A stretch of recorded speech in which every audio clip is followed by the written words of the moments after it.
How did a single message at 2 a.m. expose the people who quietly erased my niece for 10 months? Why did the moment she stood alive in my doorway force my brother to flee with only essentials? This is how I learned who had been pulling the strings, and how I made them face it through the systems they trusted. Before we go any further, take a second to subscribe, hit the hype button, and like the video. It really helps the channel grow. And tell us in the comments, what would you do in this situation? The phone lit up on my nightstand at 2:07 a.m., and I knew before I picked it up that something had changed forever. I run a glass-blowing studio in the industrial district, and I keep my phone on because kilns can malfunction at any hour. But this wasn't the alarm system. This was a number I hadn't seen in 10 months, a number that belonged to someone who wasn't supposed to exist anymore. Uncle Soren, don't turn on the hallway lights, please. My niece, Alina, 17 years old, gone since February. I sat up slowly, the mattress creaking under me, and tried to make sense of the words on the screen. My hands were steady. They always are, a habit from 30 years of working with molten glass. But my chest felt like someone had wrapped wire around it and pulled tight. "Where are you?" I typed back. "Outside your door. Please hurry." I moved through the apartment with the lights off, my feet tracing the familiar path from bedroom to hallway without thinking. The security lock snapped louder than it should have. The door swung open, and she was standing right there. Alina looked smaller than I remembered. Her hair was shorter, pulled back in a way that made her face seem older and younger at the same time. She wore a jacket 2 sizes too big and carried nothing. No bag, no phone visible, nothing but the clothes on her back. "Come in," I said, and she moved past me so quickly I barely saw her face. I closed the door and locked it again, then turned to find her standing in the middle of my kitchen, shaking. Not crying, just shaking, like someone who'd been standing in cold water for too long. "Are you hurt?" I asked. She shook her head. "Are you safe?" She hesitated, then nodded, but her eyes said otherwise. I filled a glass with water and set it on the table. She sat down and wrapped both hands around it, but didn't drink. "Who knows you're here?" I asked. "No one, just you." "Your father?" Her jaw tightened. "He'll figure it out soon." I pulled out a chair across from her and sat down slowly, giving her space to breathe. "Alina, everyone thinks you're gone. They told me you ran away. They said you didn't want to be found." I know what they said. Her voice was quiet but clear. It wasn't true. The wire around my chest pulled tighter. "Where have you been?" "Different places, not far, never far." She finally took a sip of water, her hands still trembling. "He moved me every few weeks. Said it was safer, said I'd understand when I was older." Your father?" She nodded. "And Mirella?" Another nod. I leaned back in my chair and let the silence sit between us for a moment. I needed to think. I needed to understand what was happening before I said the wrong thing and made it worse. "Did you try to leave before tonight?" I asked. "Twice. Both times he found me before I got anywhere." "How did you get here?" "I waited until he fell asleep. Took a bus, walked the last part." She looked at me then, really looked at me, and I saw something in her face that I hadn't expected. Determination. "I remembered you telling me once that you never locked your studio, that you trusted your work more than you trusted locks." I had said that, years ago, at a family gathering, back when things were different. "I thought if I could just get to someone who'd listen," she said, "someone who wouldn't just call him." The knock on the door cut her off. 3 sharp raps, deliberate and loud. Alina went pale. "Stay here," I said, standing up. "Don't open it." "I have to." I walked to the door and checked the peephole. My brother stood in the hallway, still wearing his work jacket, his face tight with something between anger and panic. I opened the door halfway. "Soren." Ilvar's voice was low, controlled. "Is she here?" "Who?" "Don't." He pushed the door wider and stepped inside before I could stop him.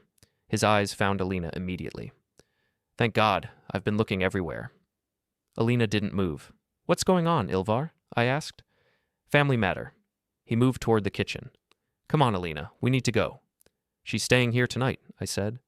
He stopped and turned to face me, and for the first time in my life, I saw my brother as someone I didn't recognize. "That's not your call," he said. "She's 17. She can choose where she sleeps." "She's my responsibility." "Then why has she been missing for 10 months? The air in the room changed. Ilvar's jaw worked, and I could see him calculating, trying to figure out what I knew and what I was guessing. "She wasn't missing," he said finally. "She was safe." "From what?" "That's none of your concern."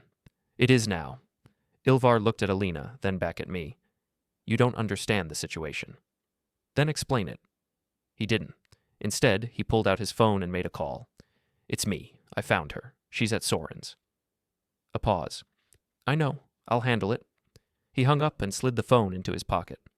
Morella's on her way. We'll sort this out as a family. Alina's not leaving, I said. Yes, she is. No. Alina's voice, small but steady, cut through the tension. I'm not going back. Ilvar's face hardened. You don't have a choice. She does, I said. And if you try to force her, I'm calling the police right now. For a long moment, no one moved. Then Ilvar's expression shifted. Not softer, but different. Calculating. Fine, he said. She can stay tonight. But tomorrow, we talk. All of us. No police, no drama, just family. Why no police? I asked. He didn't answer. He just looked at Alina one more time, his face unreadable, then walked to the door. Lock this behind me, he said, and don't do anything stupid. The door shut. I turned the lock and stood there for a moment, listening as his footsteps faded down the hallway. When I walked back to the kitchen, Alina was crying silently, her shoulders shaking, her hand still wrapped around the glass of water. You're safe here, I said. She nodded but didn't look up. I pulled a blanket from the closet and set it on the couch. Get some sleep. We'll figure this out in the morning. She moved to the couch like someone walking through deep water, slow and uncertain. I turned off the kitchen light and went back to my room, but I didn't sleep. I sat on the edge of my bed in the dark and tried to understand what had just happened. My niece had been missing for 10 months. My brother had known where she was the entire time. And when she ran, he came looking for her himself. No police, no search parties, no public worry, just control. And that whisper from Alina, right before I opened the door to Ilvar, that quiet, desperate sentence that wouldn't leave my mind, I was never lost. Morning came slowly, the gray light filtering through the blinds like smoke. I made coffee and scrambled eggs, moving quietly so Alina could sleep. She didn't wake until almost 9, and when she did, she looked around the room like she couldn't remember where she was. You're safe, I said again. She nodded and sat up, pulling the blanket around her shoulders. I set a plate of food in front of her and watched her eat. She was hungry, really hungry, in a way that made me wonder when she'd last had a proper meal. Tell me what happened, I said. From the beginning. She took a breath and set down her fork. It started last February. Dad said I needed to take a break from school, said I was stressed, that I needed time to think about my future. Morella agreed. They said it was temporary. Did they file anything? Homeschool paperwork? Medical leave? I don't know. They didn't tell me. Where did you go? First, we stayed at the townhouse. Then one night, Dad packed my stuff and said we were moving somewhere safer. He rented an apartment across town, said it was just for a few weeks. Was it? No. We stayed there 2 months, then another place, then another. She looked down at her hands. He said people were asking questions, that I needed to stay quiet until things settled down. What things? He never explained. Just said it was complicated, that I wouldn't understand. I poured more coffee and tried to keep my voice calm. Did he let you leave? Go outside? Sometimes, but only with him or Morella, and only to places where no one would recognize me. She paused. He changed my hair, made me wear different clothes, said it was easier this way. Easier for who? She didn't answer. I thought back to February, to the week Alina disappeared. I'd been at a glass-blowing conference in Boston when I got the call from Ilvar. He'd sounded calm, almost detached. Alina's gone, he'd said. Ran off. We think she's with friends, but she's not answering her phone. Did you call the police? I'd asked. We're handling it privately. You know how teenagers are. I'd offered to come back early to help search, but he'd waved me off. No need. She'll turn up when she's ready. Just give her space. I'd believed him. Why wouldn't I? He was her father. He knew her better than I did. But when I got back to town a week later, there was no search. No flyers, no social media posts asking for information. Just silence. I'd asked about her at a family gathering in March, and Morella had smiled that smooth, practiced smile of hers and said, She's finding herself. It's a process. Ilvar had nodded along. She calls sometimes. She's fine. Just needs time. And I'd let it go. I'd trusted them. When did you try to leave? I asked Alina now. First time was in April. I got on a bus heading downtown. I was going to go to the police station, but Dad caught up with me at the terminal. Said if I made a scene, he'd have to tell everyone I was having a breakdown, that I needed help. She swallowed hard. He sounded so reasonable, like he was the worried parent and I was the troubled kid. And the second time? June. I tried walking, made it about 3 miles before Morella found me in her car. She didn't yell, she just said I was being selfish, that I didn't understand how hard they were working to protect me. Protect you from what? They never said. But I started to realize it wasn't about protection, it was about control. I finished my coffee and stared out the window at the street below. A few people walked past, heading to work, living their normal lives. It felt like another world. Did anyone else know? I asked. Friends? Teachers? I don't think so. Dad handled everything. He told the school I was transferring, told our neighbors we moved for his job. He made it all sound normal. And no one questioned it. Why would they? He's good at this. He always has been. I thought about my brother, the logistics manager who could move shipments across 3 states without a single delay, who prided himself on efficiency and control. I thought about Morella, who could walk into any room and make people believe whatever she wanted them to believe. Together, they'd erased a 17-year-old girl from the world, and no one had noticed. Why did you come to me? I asked. Because you're the only one who didn't pretend everything was fine. She looked at me directly. Last summer, before all this, you asked me how I was doing, really asked, like you cared about the answer. I remembered that conversation. It had been at a cookout, one of those forced family gatherings where everyone smiled and no one said anything real. Alina had been quiet, withdrawn, and I'd pulled her aside to ask if she was okay. I'm fine, she'd said, but her eyes had told a different story. I'd let it go then, I wouldn't now. We need to figure out what to do next, I said. I can't go back. You won't, but we need to do this right. If your father has been hiding you for 10 months, there's a reason, and if we're going to stop him, we need to understand what that reason is. Alina nodded slowly. Do you have any paperwork? I asked. ID? School records? Dad has everything. He said it was safer if I didn't carry anything. Of course he did. My phone buzzed. A text from Ilvar. We need to talk. Today. Bring Alina. I didn't respond. Instead, I opened my laptop and started searching. Missing person reports for the county, news articles, social media posts, anything that might show someone had been looking for Alina. There was nothing. No police reports, no Amber Alerts, no desperate pleas from worried family members. Just silence. I pulled up the local school district's website and searched for enrollment records. Alina's name didn't appear on any active rosters. According to the system, she'd withdrawn in February, voluntarily. I clicked deeper and found the withdrawal form. Ilvar's signature. Reason given. Relocation for family employment opportunity. Clean, simple, untraceable. Your father's smart, I said. I know. But smart people make mistakes when they think they're untouchable. Alina looked at me with something like hope in her eyes. What are we going to do? I closed the laptop. We're going to build a case. Quietly, carefully.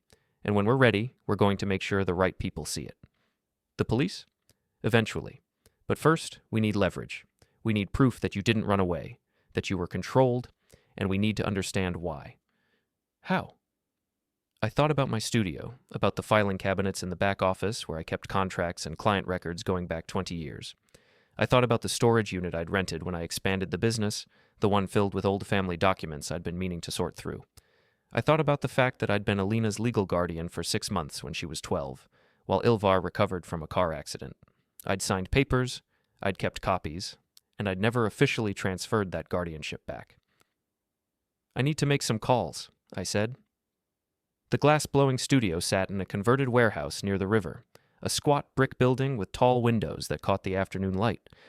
I'd bought it 15 years ago when the neighborhood was still industrial and cheap, and I'd built it into something solid. 3 kilns, a gallery space, and enough equipment to handle custom orders for restaurants and hotels across the state. I unlocked the side door and led Alina inside, the familiar smell of sand and heat washing over us. The main floor was quiet, the kilns cold. I didn't have any appointments today, which meant we could work without interruption. Wait here, I said, gesturing to the gallery space. I walked to the back office and pulled open the filing cabinet marked Personal. Inside were folders dating back 20 years.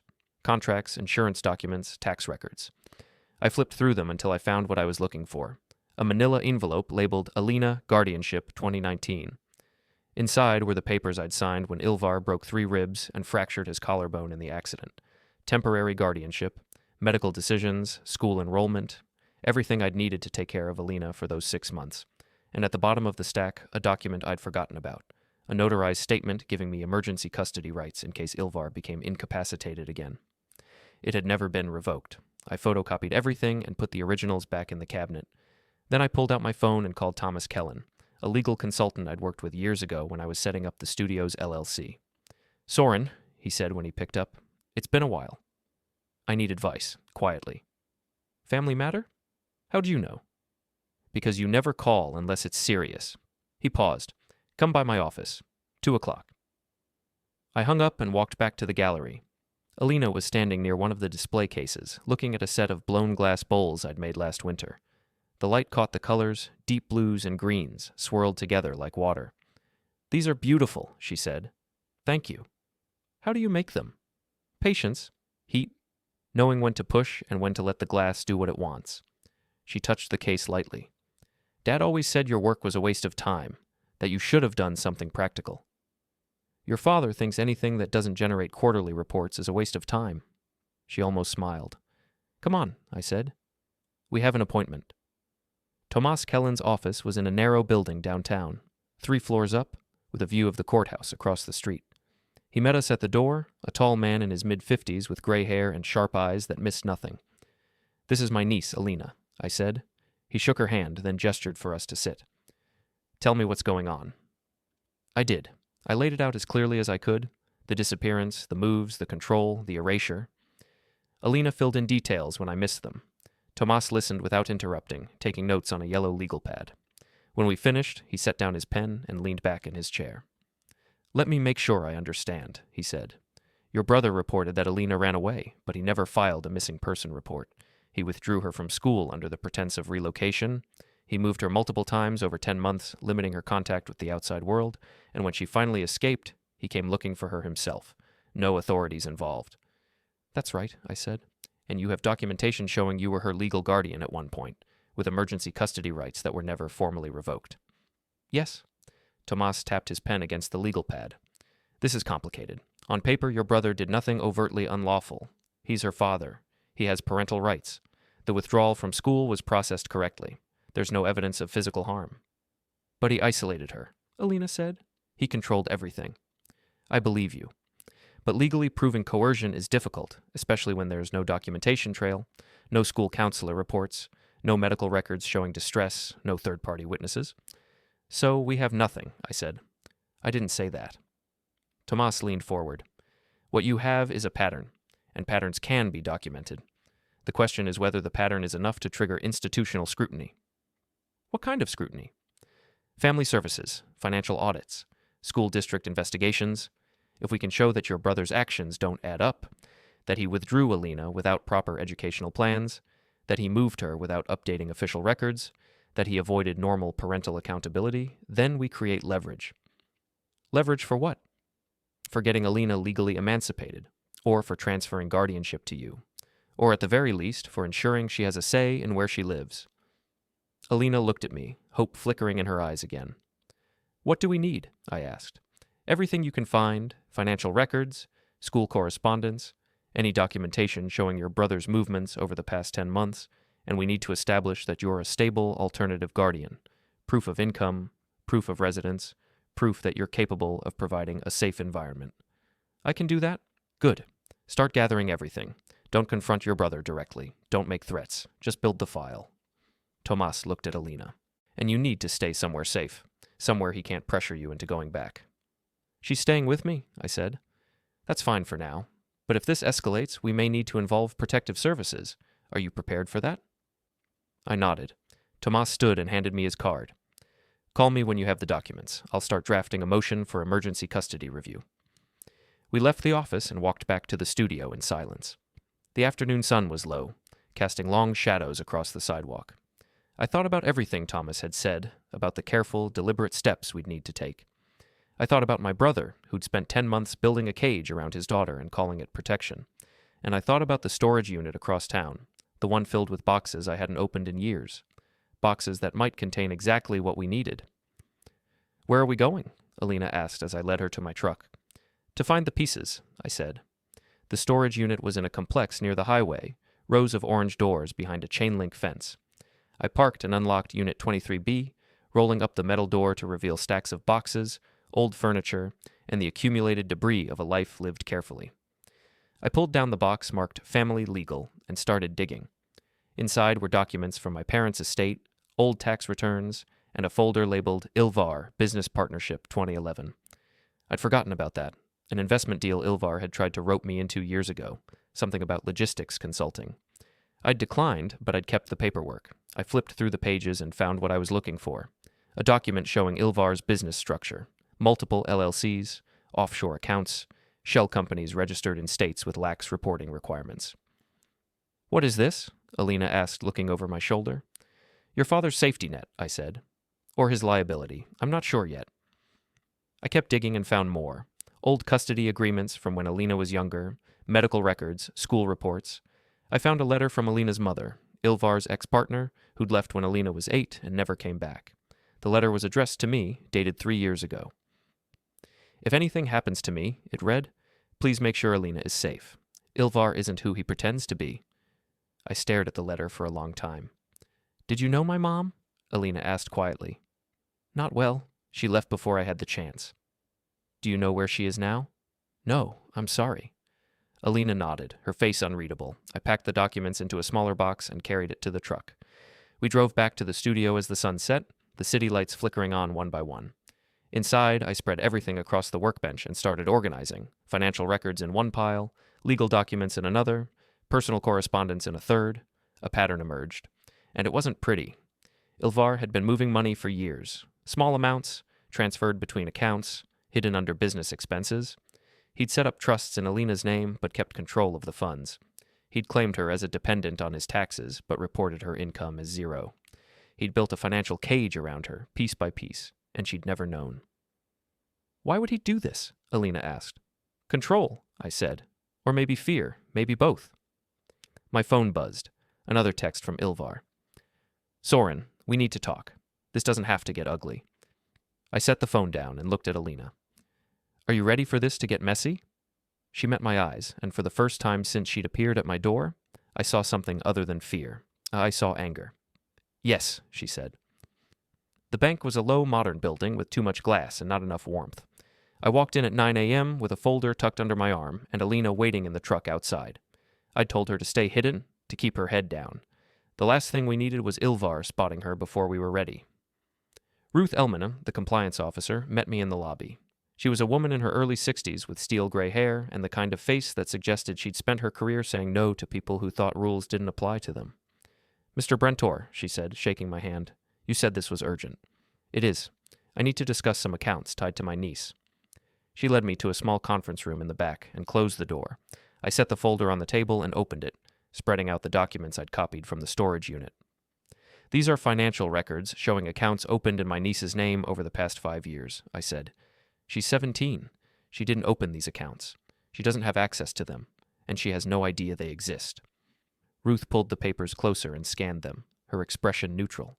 "Who opened them?" "Her father. My brother, Ilvar Brentor." "And you're concerned because?" "Because he's been using her identity to move money. Small amounts, but consistent. And over the past 10 months, there have been withdrawals tied to addresses she's never lived at." Ruth's eyes sharpened. "Do you have proof she didn't live at these addresses?" "She's been staying with me for the past 3 days. Before that, she was moved between locations without her consent. She was withdrawn from school, isolated from friends, and controlled in a way that suggests financial dependency was part of the strategy." "That's a serious accusation. It's a serious situation." Ruth leaned back in her chair and folded her hands. "What exactly are you asking for?" "I want to know if there are irregularities in these accounts. If there are, I want them flagged, and I want to ensure that my niece has legal access to any funds that belong to her.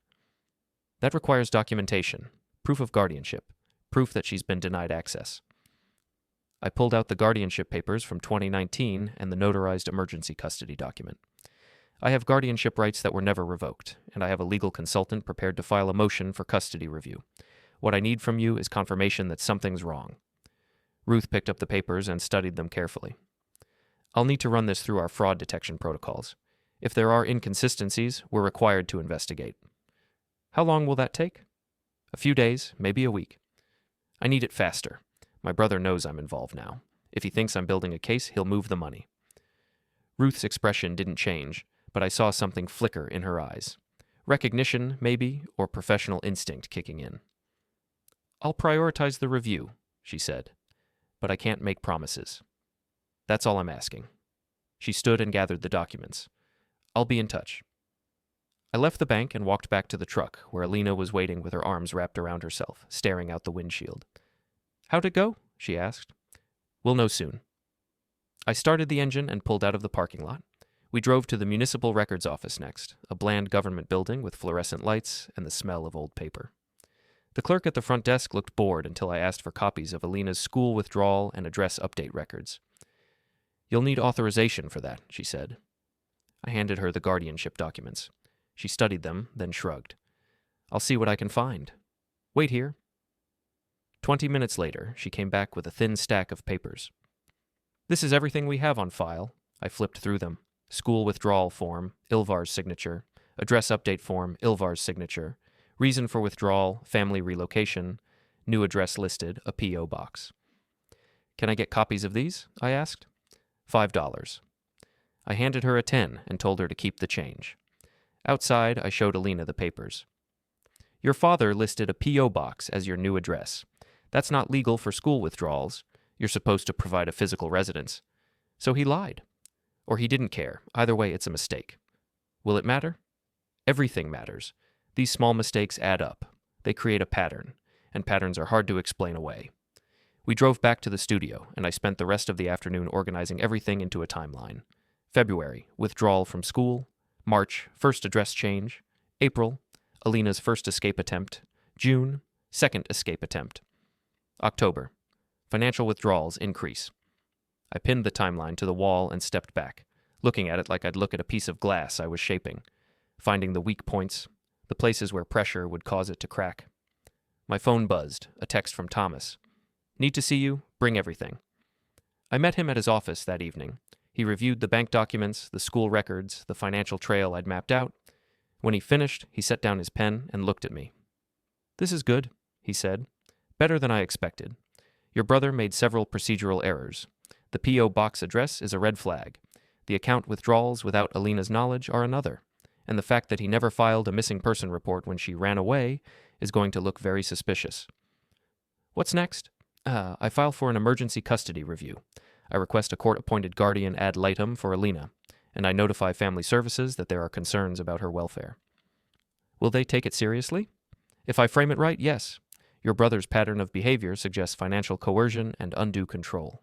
That's enough to trigger a review." "How long?" 2 weeks, maybe 3. "That's too long. Ilvar's already pressuring me to return her." Tomas leaned forward. "Then we accelerate. I'll file a motion for a preliminary hearing. We'll request that Alina be placed in your temporary custody pending the review. It won't be permanent, but it'll buy us time. Do it." He stood and walked to his filing cabinet, pulling out a thick folder. "One more thing. I did some digging into your brother's business structure. He's got multiple LLCs registered under different names. One of them, Kellen Logistics Group, has been flagged by the state for incomplete tax filings. So he's in trouble already. Not yet, but if we push, the state will push back. And if they find irregularities, it'll strengthen your case." I felt something cold settle in my chest. Not satisfaction, not quite. Just the recognition that we were past the point of no return. "File everything," I said. Tomas nodded. "I'll have the motion ready by tomorrow." I drove back to my apartment with Alina, and we ate dinner in silence. Leftover soup and bread, nothing fancy. Alina barely touched her food. "You okay?" I asked.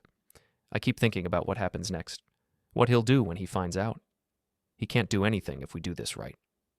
"You don't know him like I do. He doesn't lose, ever." "Then it's time he learned." She looked at me and I saw the fear still there, but also something else. Trust, maybe, or hope. "Thank you," she said quietly. "You don't have to thank me. You're family." So is he. Not anymore. That night, I couldn't sleep. I lay in bed and thought about my brother, about the version of him I'd known growing up and the version I was seeing now. I thought about the systems we trust to protect people and how easily those systems could be manipulated by someone who knew how to work them. And I thought about Alina, 17 years old, erased from the world for 10 months by the people who were supposed to keep her safe. The next morning, Thomas called. "Motion filed. Hearing scheduled for next Thursday." "That's 6 days. Best I could do. The judge wants to see both parties present. That means you and your brother. He'll fight it. Let him. We have the documentation. He has excuses. I hung up and turned to Alina. Hearings next week. You'll need to be there. She nodded, her face pale. Are you ready? I don't know, but I don't have a choice, do I? No, neither of us do. The next 5 days moved like water through cupped hands, slow, inevitable, impossible to hold on to. I kept Alina at the apartment, away from windows, away from places where Ilvar might find her. I went to the studio only when necessary, checking in with Thomas every morning for updates. On Tuesday, Ruth Ellman from the bank called. Mr. Brentor, we've completed our preliminary review. There are irregularities in the accounts tied to your niece, withdrawals from addresses that don't match her listed residence, transfers that appear to have been made without proper authorization. What does that mean? It means we're required to file a report with our fraud prevention department, and we'll need to speak with both you and your brother to resolve the discrepancies.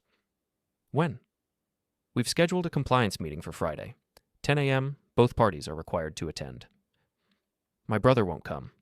If he doesn't, we'll freeze the accounts and escalate to state oversight. He'll come. I thanked her and hung up, then called Thomas. They're bringing him in, I said. Good. That gives us leverage. If he's dealing with a bank investigation and a custody hearing in the same week, he'll be scrambling. Or he'll dig in harder. Either way, we'll be ready. On Wednesday, I received a letter in the mail. Official court stationery, thick envelope. Inside was a notice of the custody hearing and a list of required documents. I reviewed the list twice to make sure I had everything. On Thursday, the day before the bank meeting, my phone rang. It was Ilvar. Soren. His voice was calm, controlled, the way it always was when he was trying to manage a situation. We need to talk. I'm listening. Not over the phone. Meet me at the cafe on Birch Street, 30 minutes. I considered refusing, then changed my mind. Sometimes you learn more by listening than by avoiding. Fine, I'll be there. I told Alina I was stepping out and that she should lock the door behind me. She nodded, her face tight with worry. Be careful, she said. I will. The cafe was a small place with mismatched furniture and the smell of burnt coffee. Ilvar was already there, sitting at a corner table with a cup in front of him. He looked thinner than I remembered, his face drawn, his eyes tired. I sat down across from him. Thanks for coming, he said. What do you want? He leaned back and exhaled slowly. I want you to stop this. Stop what? Whatever you're planning, the legal maneuvering, the bank investigation, whatever you think you're doing, it's going to backfire. I'm protecting Alina. From what? From me? I'm her father, Soren. I've been taking care of her for 17 years. You hid her for 10 months. I kept her safe. From what? He didn't answer, just stared at his coffee like it held some answer I couldn't see. You withdrew her from school, I said. You moved her between addresses. You controlled her access to money, to people, to everything. That's not safety. That's a cage. You don't understand. Then explain it to me. He looked up, and for a moment I saw something crack in his expression. Not anger, but something closer to desperation. I made mistakes, he said. I know that. But I was trying to protect her from something you can't see, something you wouldn't believe. Try me. He shook his head. It doesn't matter. What matters is that you're about to destroy this family over a misunderstanding. Alina doesn't think it's a misunderstanding. Alina's 17. She doesn't understand the full picture. Then give her the full picture. Stop hiding behind vague excuses and tell her the truth. Ilvar stood abruptly, his chair scraping against the floor. I came here to give you a chance to walk away, to handle this privately. But if you go through with this hearing, if you keep pushing, you're going to regret it. Is that a threat? It's a warning. He left without another word, and I sat there alone, staring at the empty chair across from me. I didn't feel intimidated. I felt something colder, certainty. Whatever Ilvar was hiding, whatever reason he thought justified what he'd done, it didn't matter anymore. The systems were in motion now, and once systems start moving, they're hard to stop. I went back to the apartment and told Alina about the meeting. He's scared, she said. Maybe, but scared people are dangerous. Do you think he'll try something? I don't know, but we're going to be ready either way. That night, I set up a camera near the apartment door, a small security device I'd bought years ago and never installed. I tested it, made sure it was recording, then went to bed. I didn't sleep well. Friday morning came too fast. I dressed in clean clothes, pressed my shirt, made sure I looked presentable. I wasn't trying to impress anyone. I was trying to look like someone the systems would trust. Alina stayed at the apartment. Tomas had advised that she didn't need to be at the bank meeting. Her presence would only complicate things. Call me if anything happens, I told her. I will. I drove to the bank and parked in the lot, checking my watch. 9:55 a.m. Ruth Ellman met me in the lobby. Your brother's already here. Where? Conference room B. I'll take you. She led me down a hallway and opened a door. Inside, Ilvar sat at the table with Mirella beside him. They looked calm, composed, like they were there for a routine business meeting. I sat down across from them. Ruth took a seat at the head of the table. Thank you both for coming, she said. We're here to discuss irregularities in accounts tied to Alina Brentor. Mr. Ilvar Brentor, you're listed as the primary account holder. Can you explain the withdrawals made over the past 10 months from addresses that don't match your daughter's listed residence? Ilvar smiled, smooth, practiced. My daughter was staying with family during that time. The addresses reflect temporary housing arrangements. Can you provide documentation for those arrangements? I can. And can you explain why your daughter was withdrawn from school without proper enrollment in a new district? She was being homeschooled. We filed the appropriate paperwork with the state. Ruth glanced at me. Mr. Soren Brentor, do you have evidence that contradicts this? I pulled out the folder I'd brought and slid it across the table. School withdrawal form lists a P.O. box, not a residence, no homeschool registration on file with the state, and Alina herself has stated she was moved repeatedly without her knowledge or consent. Ilvar's smile tightened. My brother is exaggerating. Alina has always been free to come and go. Then why did she run to me at 2 a.m. 3 weeks ago? I asked. The room went quiet. Mirella leaned forward. Alina's been going through a difficult time. Teenagers rebel. It's normal. Rebellion isn't the same as escape, I said. Ruth raised a hand. Gentlemen, we're here to resolve financial discrepancies, not family disputes. Mr. Ilvar, I'll need copies of all the documentation you mentioned, housing arrangements, homeschool filings, proof that the withdrawals were authorized by your daughter. I'll have them to you by Monday, Ilvar said. You have until end of business today. If I don't receive them, we'll freeze the accounts pending further investigation. Ilvar's composure slipped, just for a second. That's not reasonable. It's policy, and given the circumstances, it's necessary. He stood, his face tight. Fine, you'll have the documents. He and Mirella left without looking at me. I stayed seated, watching them go. Ruth turned to me. You understand this is just the beginning, right? Even if he provides documentation, there's enough here to trigger a full audit. Good. And the custody hearing? Thursday. She nodded. I'll make sure our findings are available to the court. I left the bank feeling something I hadn't felt in weeks. Momentum, not relief, not satisfaction, just the knowledge that the pieces were moving into place. I called Thomas from the parking lot. Bank meeting's done. They're auditing the accounts. Excellent. That'll strengthen your position at the hearing. What else do we need? Just you and Alina, and the truth. I drove back to the apartment and found Alina pacing in the kitchen. How'd it go? She asked. They're investigating. Your father has until tonight to prove everything was legal. He won't be able to. I know. She stopped pacing and looked at me. What happens at the hearing? You tell your story, the judge listens, and we hope the systems work the way they're supposed to? And if they don't, then we keep fighting. She nodded slowly, and I saw the weight of it settling on her shoulders, the realization that this wasn't just about escaping anymore. It was about exposing everything, about tearing down the walls Ilvar had built and making sure everyone could see what he'd done. I'm scared, she said. Me too. But you're still doing it. Because it's right. She smiled, small, fragile, but real. Okay, let's do this. Thursday arrived cold and gray, the kind of morning that makes you question whether the sun ever really existed. I drove to the courthouse with Alina in the passenger seat, both of us silent. Tomas met us outside, his briefcase in hand, his expression calm. Ready? He asked. As we'll ever be, I said. Inside, the hallways smelled like disinfectant and old wood. We found the courtroom and took our seats. Ilvar and Mirella were already there, sitting across the aisle with their own lawyer, a man in an expensive suit who looked like he'd never lost a case. The judge entered, and we all stood. She was a woman in her late 50s with sharp eyes and no-nonsense demeanor. She sat, reviewed the file in front of her, then looked up. This is a preliminary hearing to determine temporary custody of Alina Brentor, she said. Mr. Soren Brentor is requesting emergency guardianship. Mr. Ilvar Brentor is contesting. Let's begin.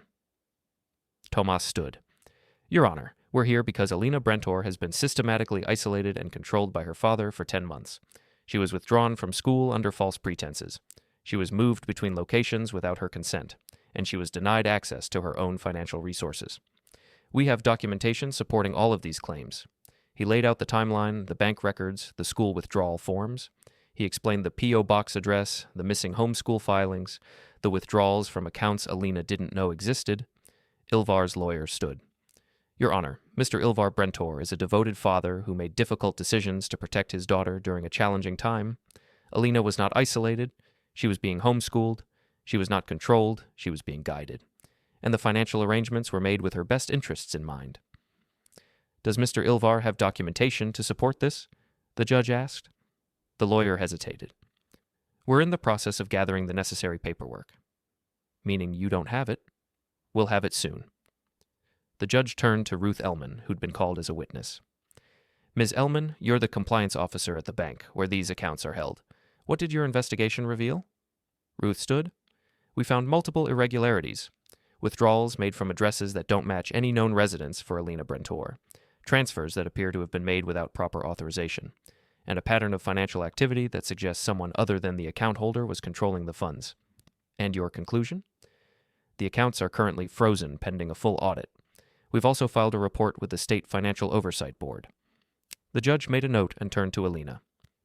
Ms. Brentor, I'd like to hear from you directly. Please approach the bench. Alina stood slowly and walked forward. She looked small standing there, her hands clasped in front of her.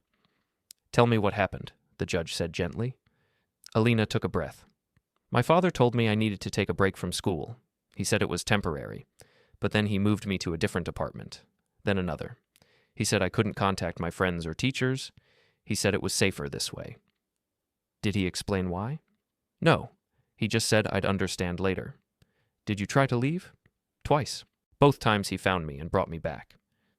And why did you go to your uncle? Because I remembered him asking me once if I was okay. Really asking, like he cared. Her voice cracked. No one else did. The judge leaned back in her chair. Thank you, Ms. Brentor. You can sit down. Alina returned to her seat, and I saw her hands shaking. The judge turned to Ilvar. Mr. Brentor, do you have anything to say?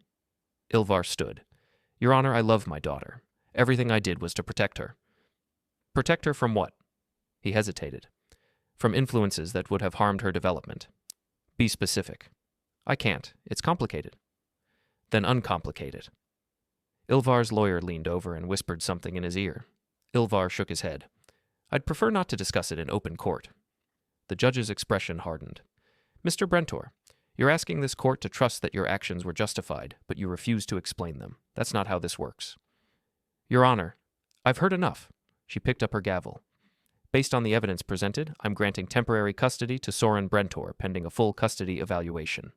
Mr. Ilvar Brentor, you'll be allowed supervised visitation once per week to be arranged through family services. Additionally, I'm ordering a full investigation into the financial irregularities raised by the bank. This court is adjourned. The gavel came down, and the room erupted in motion. Ilvar stood abruptly, his face red. Mirella grabbed his arm, whispering urgently. Their lawyer gathered his papers, looking furious. Tomas turned to me.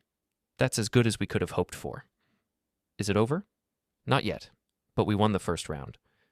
I looked at Alina. She was staring at the judge's bench, tears streaming down her face. You okay? I asked. She nodded. I just didn't think anyone would believe me. I believed you. She turned and hugged me, and I held her while she cried. Ilvar stormed past us without a word, Mirella trailing behind him. I watched them go and felt nothing. No satisfaction, no anger, just the cold certainty that we'd done what needed to be done. Outside, the sun had broken through the clouds. We walked to the truck in silence, and I let Alina sit quietly, processing everything. What happens now? She asked finally. We go home. We wait for the evaluation, and we make sure you're safe. Do you think he'll stop? I don't know, but it doesn't matter. The systems are watching now. He can't hide anymore. She nodded and looked out the window. Thank you. You don't have to keep thanking me. I know, but I want to. We drove back to the apartment, and I made dinner, pasta, simple and warm. Alina ate slowly, and for the first time in weeks, I saw her relax. That night, I sat at my desk and reviewed everything we'd accomplished. The custody hearing, the bank investigation, the documentation trail. It wasn't perfect, but it was solid, and it was enough. I thought about Ilvar, about the moment in the courtroom when he'd refused to explain himself. I wondered what he was hiding, what secret he thought was worth destroying his relationship with his daughter. But then I realized it didn't matter. Whatever his reasons were, they didn't justify what he'd done, and now everyone knew it. My phone buzzed. A text from Thomas. Family Services scheduled their first check-in for next Tuesday. Be ready? I replied, we will be. I set the phone down and looked at the calendar on the wall. The custody evaluation would take weeks, maybe months. But for the first time since Alina had appeared at my door, I felt like we had a chance. Not just to survive, but to win. The Family Services visit came on a gray Tuesday afternoon. A woman named Janet arrived with a clipboard and a practiced smile, the kind that said she'd seen everything and believed nothing. Mr. Brentor, she said, shaking my hand, I'm here to assess the living situation and ensure it's appropriate for Alina's needs. Of course. Come in. She walked through the apartment slowly, taking notes. She checked the kitchen, the bathroom, the spare bedroom where Alina was staying. She asked about school enrollment, medical care, daily routines. Has Alina expressed any desire to contact her father? Janet asked. No. Has he attempted to contact her? He called once. I didn't answer. Janet made a note. And how is she adjusting? Better. She's sleeping more, eating regularly. We've enrolled her in online classes to get her back on track academically. Good. I'll need to speak with her privately. I called Alina from her room, and she came out looking nervous. Janet gestured to the couch, and they sat together while I waited in the kitchen. 20 minutes later, Janet emerged. Thank you, Mr. Brentor. I'll submit my report to the court by the end of the week. What will it say? That depends on several factors. But from what I've seen, Alina appears stable and safe. It wasn't a guarantee, but it was something. After she left, I asked Alina how it went. Fine, I think. She asked a lot of questions about Dad, about how I felt living here. What did you tell her? The truth, that I feel safer here than I have in a year. I nodded and went back to organizing the documents we'd collected. The bank audit was ongoing, and Tomas had requested additional financial records from Ilvar's business accounts. Every day revealed something new, small discrepancies, missing signatures, transfers that didn't add up. On Thursday, Ruth Ellman called again. Mr. Brentor, we've completed the full audit. Your brother has been using Alina's accounts to funnel money through his business. It's not technically fraud, but it's highly irregular. And given that Alina was a minor without legal access to the funds, it raises serious ethical and legal questions. What happens next? We're required to report this to the State Oversight Board. They'll determine whether criminal charges are warranted. How long will that take? Months, possibly longer, but the findings will be included in the custody evaluation. Thank you. I hung up and added the information to my growing file. Piece by piece, the case was building, and piece by piece, Ilvar's carefully constructed facade was crumbling. On Friday, I received a letter from Ilvar's lawyer. It was short and formal, requesting a mediation session to resolve the custody dispute privately. I called Thomas. They want to mediate. That's expected. They're trying to avoid a full custody trial. It's expensive and public, and they know they're losing. Should I agree? Yes. But on your terms. We mediate, but only with a neutral third party, and Alina has final say on any agreement. I'll set it up. The mediation was scheduled for the following Tuesday at a private office downtown. I arrived with Alina and Thomas. Ilvar came with Mirella and his lawyer. The mediator was a woman in her 40s with a calm demeanor and sharp eyes. She explained the process. Both sides would present their positions, and she'd help facilitate a resolution. Ilvar went first. He talked about being a devoted father, about making difficult choices, about wanting what was best for Alina. He apologized for the misunderstandings and said he was willing to work with me to ensure Alina's well-being. It sounded reasonable. It sounded sincere. It was a performance. When it was my turn, I kept it simple. Alina was isolated and controlled for 10 months. She was denied access to education, to friends, to her own financial resources. That's not a misunderstanding. That's abuse. Ilvar's lawyer objected. That's a serious accusation without legal basis. The bank audit and the custody hearing say otherwise, Tomas replied. The mediator raised a hand. Let's focus on solutions. Mr. Ilvar, are you willing to agree to a custody arrangement that gives Alina more autonomy? Of course. I just want to be part of her life. The mediator turned to Alina. What do you want? Alina looked at her father, then at me. I want to stay with my uncle. I don't want supervised visits. I don't want phone calls. I just want to be left alone. Alina, Ilvar started. No, she said, her voice firm. You don't get to pretend this is normal. You hid me. You controlled me. And when I finally got away, you tried to force me back. I don't want anything to do with you. The room went silent. The mediator made a note. Mr. Ilvar, it's clear Alina has strong feelings about this. Are you willing to respect her wishes? Ilvar's face was red. She's 17. She doesn't understand. She understands perfectly, I said. And so do you. The mediation ended without resolution. Ilvar stormed out, Morella following close behind. The mediator told us she'd submit a report to the court recommending that Alina remain in my custody. That's good, right? Alina asked as we left. It's very good, Tomas said. On the drive home, I felt something shift inside me. Not relief, not yet, but the beginning of it. We weren't finished. There would still be a final custody hearing, still more paperwork, still more scrutiny. But we were close. That weekend, I took Alina to the studio. I showed her how to shape glass, how to work with heat and pressure, how to turn something molten and formless into something solid and beautiful. It's all about control, I said, knowing when to push and when to let go. She tried it herself, her hands shaking at first, then steadying as she found the rhythm. I like this, she said. You're good at it. Do you think I could learn? Really learn? If you want to, yes. She smiled, and it was the first real smile I'd seen from her since this whole thing started. On Monday, Tomas called. Final custody hearing is scheduled for next Friday. This is it, Soren. If the judge rules in your favor, Alina stays with you permanently. And if not, then we appeal. But I don't think it'll come to that. We have everything we need. I hung up and told Alina the news. She looked scared, but also hopeful. 1 more week, I said. I can do that. So can I. That week passed slowly, each day stretching out like pulled taffy. I kept working at the studio, kept Alina busy with schoolwork and small projects. I tried not to think about what would happen if we lost. On Thursday night, the night before the hearing, I couldn't sleep. I lay in bed and stared at the ceiling, running through every possible outcome, every argument Ilvar's lawyer might make, every way this could go wrong. But then I thought about Alina, about her standing in my kitchen at 2 a.m., shaking and scared, but choosing to trust me. And I knew we'd done everything right. The next morning, we drove to the courthouse one last time. The courtroom felt different this time, quieter, more final. The judge entered, and we all stood. She reviewed the file, flipping through pages with deliberate care, then looked up. This is the final custody hearing for Alina Brentor, she said.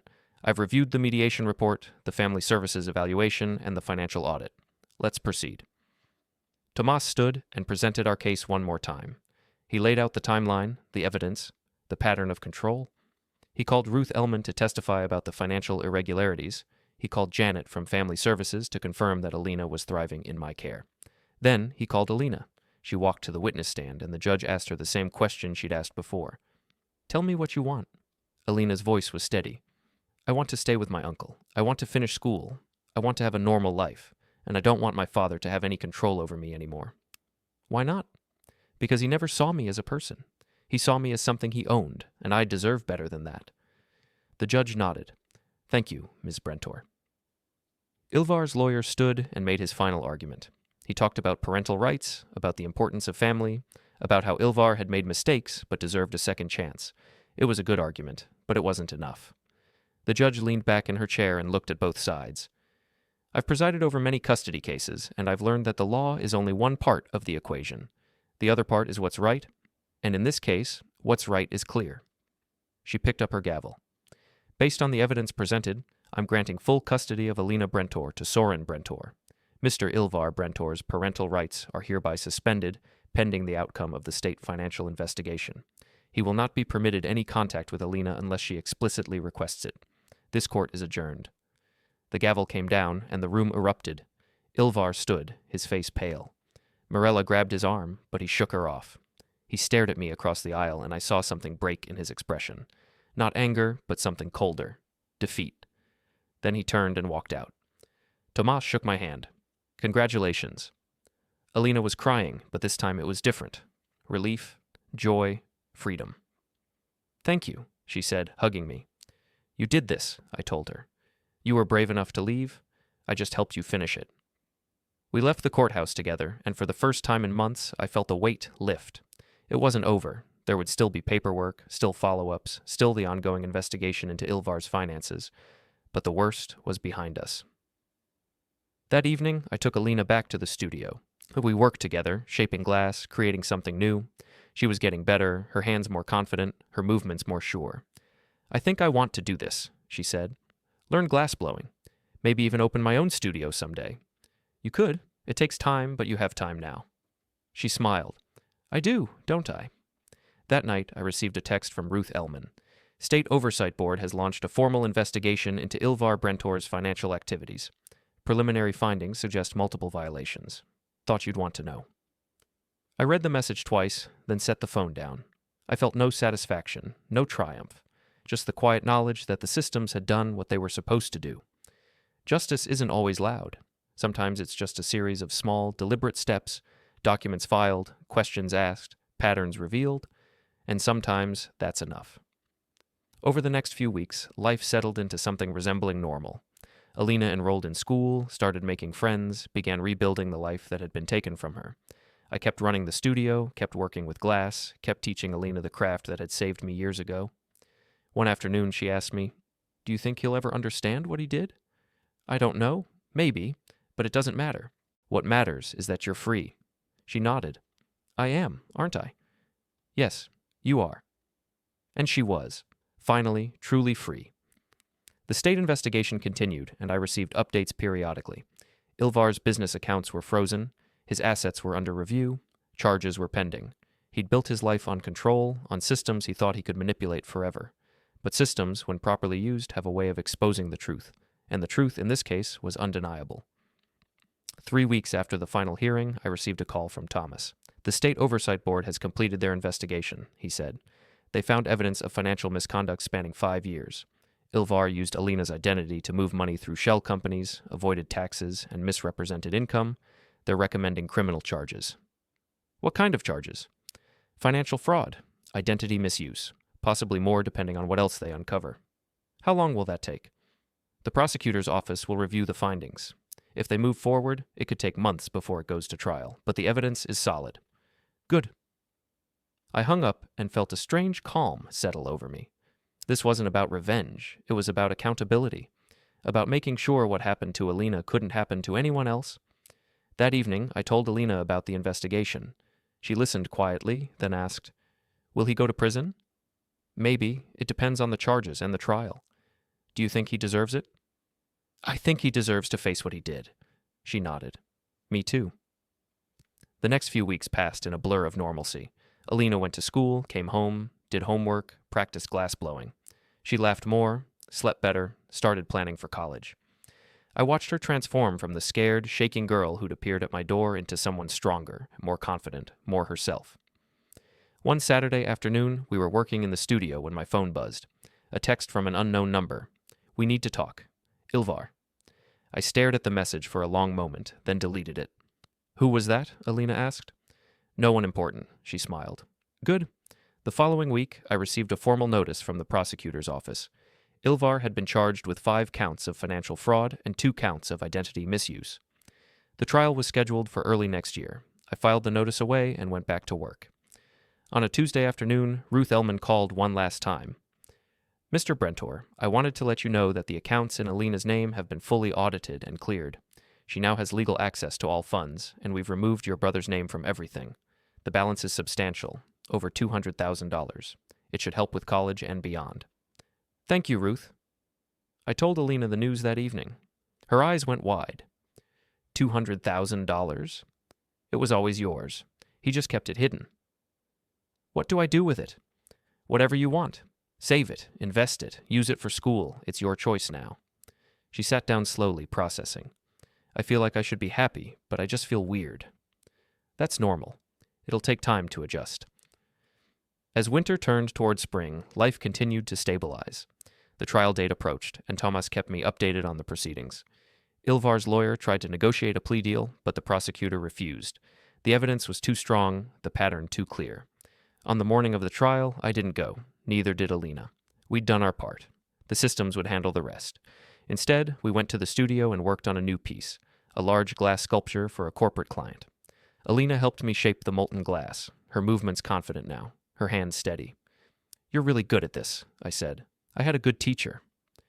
We finished the piece as the sun set, the glass cooling slowly, the colors shifting in the fading light. That evening, Thomas called. Verdict's in. Guilty on all counts. Sentencing is scheduled for next month, but the judge indicated it'll likely be substantial prison time. "Thank you for letting me know." "How do you feel?" "Relieved, tired, ready to move on."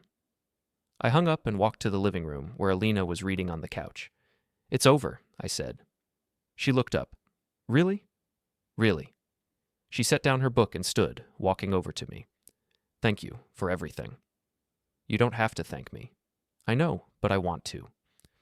She hugged me, and I held her for a long moment, feeling the weight of the past year finally lift. We'd won. Not because we'd destroyed Ilvar, but because we'd freed Alina, and that was all that mattered.